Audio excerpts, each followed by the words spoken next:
Je dis courage et je vois Mère Courage. Pas nécessairement celle de Bertolt Brecht, qui déambulait 10 ans durant sur les routes pendant la guerre de 30 ans pour sauver ses enfants, en s'ingéniant de tout et de n'importe quoi, et qui finit par les perdre alors qu'il ne lui reste plus rien à vendre et que plus personne n'a rien pour acheter ce rien, dit sombrement Brecht. Cette femme reste la figure de l'héroïque masochisme maternel, prête à s'immoler à pure perte, frisant l'indifférence même à l'endroit de ses sujets, de ses objets, pour lesquels le courage s'exalte, un courage sans objet, entre mystique et catastrophe psychique. Brecht dénonce en elle le courage poignant l'absurdité de la guerre. Non, le monde moderne m'a donné l'occasion de rencontrer d'autres Mère Courage. Et je voudrais rétablir cette expression autrement. Mon expérience comme président du Conseil national handicap me fait les rencontrer. Mère d'enfants handicapés, d'enfants en difficulté, en échec scolaire, en échec de socialisation. Chacun sait que ce sont généralement les mères qui assument et assurent en première ligne. Même abattue, une mère d'enfants en échec ou différent reste une battante. Elle ne se désespère que pour l'échéance ultime, après sa mort.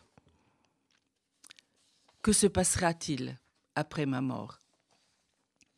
Tant qu'elle est vivante, la Mère Courage est là pour garantir la vie, au mieux et quelles qu'en soient les limites.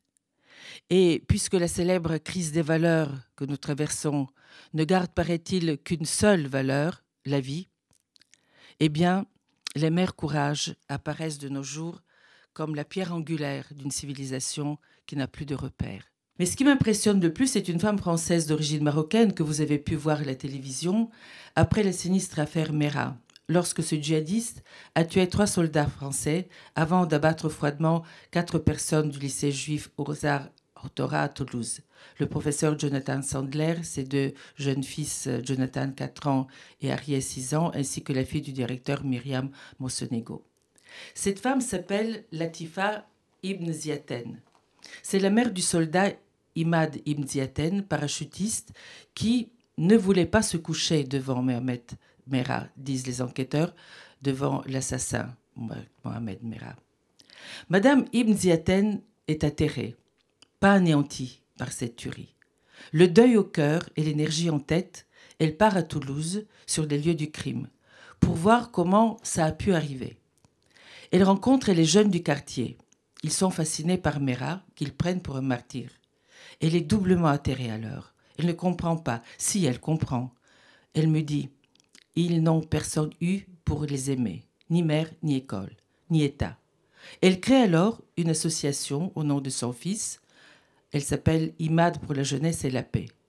Latifa reprend le chemin des quartiers, tous les quartiers, et même les écoles qui veulent bien la recevoir, malgré son foulard qu'elle a adopté après l'assassinat en signe de deuil. Latifa plaide pour un islam qui ne tue pas. Elle me dit qu'elle croit que cet islam qui ne tue pas existe. Elle se fait attaquer, mais aussi écouter.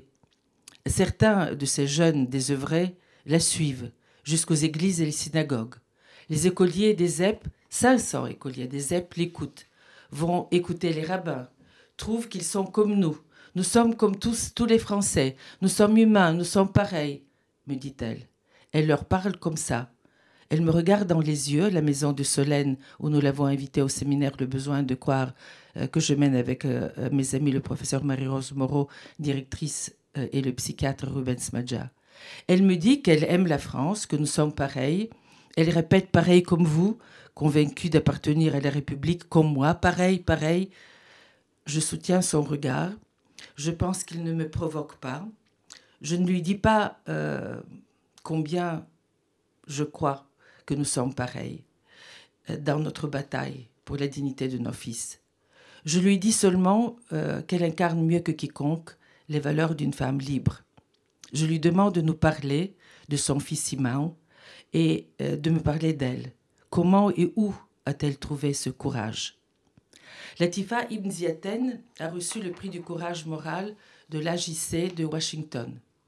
Elle mérite d'être mieux connue en France. Elle est libre mais elle se sent menacée. Courage.